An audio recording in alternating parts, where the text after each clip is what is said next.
The desert burned under the afternoon sun, red dust swirling around the dry sagebrush.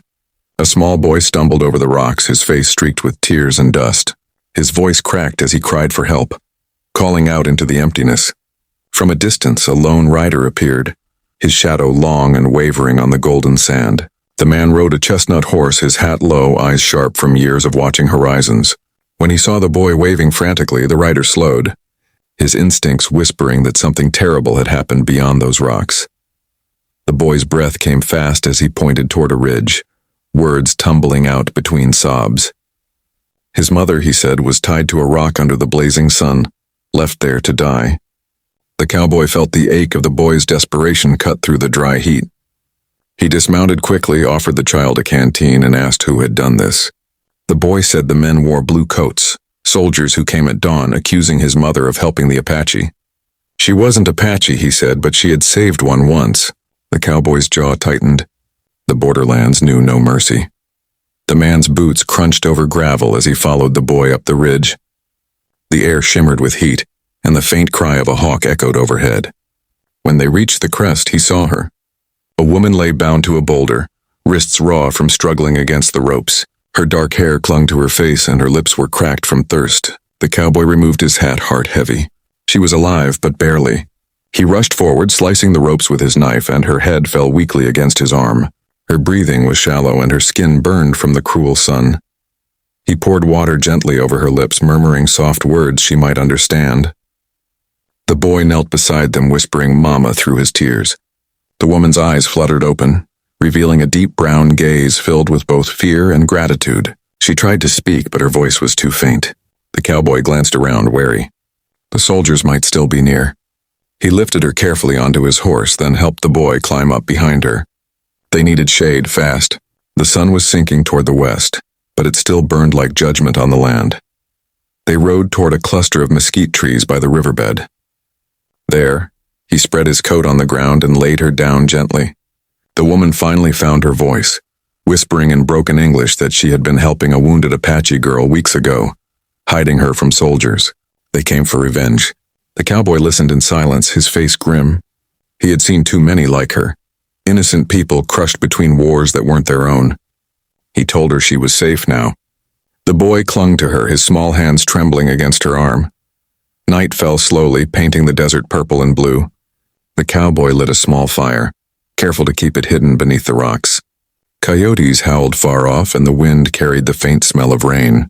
He gave them what food he had left, jerky, bread, and a few apples. The woman thanked him softly, her voice like the rustle of dry leaves. The boy finally slept beside her, exhausted. The cowboy sat watch, his rifle resting across his knees. He thought of his own past, of a woman long gone and a promise he once made to never look away from the suffering of the helpless. By morning, the sky turned pale gold, and the river mist rose like smoke. The woman was stronger now, sitting upright with the boy at her side. She asked his name, and he told her simply, "Cole." She smiled faintly, the first real smile since he'd found her. Cole told her they'd ride to a small settlement beyond the canyon where she could rest safely. She nodded, though fear still lingered in her eyes. The soldiers would not forget, she said. He promised her they would not find her, not if he could help it. His voice was low but certain, like the ground itself. They broke camp at dawn, riding through the open desert. Cole's sharp eyes caught movement in the distance, 3 riders, dust rising behind them. He cursed softly under his breath. The soldiers had found their trail. He turned to the woman, told her to hold on tight. They spurred the horse toward the canyon, the boy clutching his mother as wind tore past them. Gunfire cracked across the plain, echoing off the stone walls. Cole fired back once, aiming only to slow them. The horse leapt over a dry gulch, hooves pounding like thunder. By the time they reached the canyon's bend, Cole led them down a hidden path only he knew. The soldiers' shouts grew distant, fading into the echoing cliffs. They stopped beside a narrow spring shaded by cottonwoods. The woman dismounted shakily, clutching her child to her chest.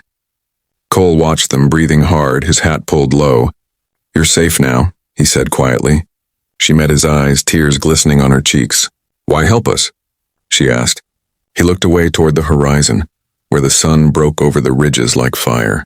"Because once," he said, "someone helped me." For a long moment, none of them spoke. The desert wind whispered through the trees, carrying the scent of sage and dust. Cole knew he couldn't stay. Soldiers would keep hunting. He saddled his horse again, tightening the straps. The boy ran to him, clutching his leg. "Will we see you again?" he asked. Cole smiled faintly, ruffling the boy's hair. "Maybe someday," he said. The woman stepped forward, her voice soft but strong now. "May the spirits guide your road, cowboy." He tipped his hat in farewell, his eyes lingering on them for a final moment before turning toward the endless west. As the cowboy rode away, the boy stood beside his mother, watching until the dust settled and the desert swallowed his figure. The morning light shimmered on the horizon, golden and fierce. The woman took her son's hand and whispered, "He was sent by the Great Spirit." The boy nodded, his eyes wide with wonder. Behind them, the river whispered over stones, a promise of life renewed. Somewhere in the distance, Cole's horse carried him toward another horizon, where other lost souls might need saving. In the silence of the wild land, the legend of the cowboy began to grow.